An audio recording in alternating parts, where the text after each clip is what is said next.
भगवान विष्णु जी से नारद जी ने कहा कि धरती लोक में जो आपकी तपस्या करता है, आराधना करता है, वो तो दुख में रहता है, और जो आपका नाम नहीं लेता वो सुख में रहता है।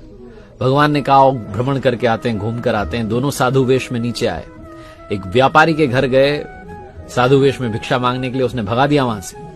जब वहां से निकले तो भगवान ने पलट करके व्यापारी के घर की तरफ देख करके कहा कि तुम्हें और पैसा मिले, तुम और समृद्ध हो जाओ। वहां से पहुंचे एक झोपड़ी में, एक माता जी रहती थी, भगवान की पूजा करती थी। झोपड़ी के बाहर एक गाय बंधी हुई थी। जाकर के भिक्षा मांगी तो माता जी ने कहा भोजन तो नहीं करवा सकती हूँ, दूध का इंतजाम कर सकती हूँ, गाय क्योंकि मेरे पास है। दूध का इंतजाम किया, आराम से उनको आसन पे बैठाया। उसके बाद जब वहां से चले तो पलट करके भगवान ने झोपड़ी की तरफ देख करके कहा कि तुम्हारी गाय बहुत जल्दी चल बसे। नारद जी से रहा नहीं गया, आप ये उल्टी बातें क्यों कर रहे हो? जो गाली दे रहा उसको कह रहे हो और फलो फूलो, और माता जी जो आदर सत्कार कर रही है उनको कह रहे हो कि तुम्हारी गाय चली जाए। भगवान ने कहा तुम समझे नहीं, मैंने गाय चली जाए इसलिए कहा क्योंकि अंतिम समय में मैं चाहता हूं कि मेरी जो भक्त हैं, जो महिला हैं, बूढ़ी महिला हैं, ये मेरा ही स्मरण करें, गाय की चिंता ना करें कि उसका क्या होगा। और व्यापारी को कहा और पैसे कमाओ, इतने पैसे कमाओ कि अंत समय में पैसा सोचो और तिजोरी के नीचे सांप बन करके जन्म लो।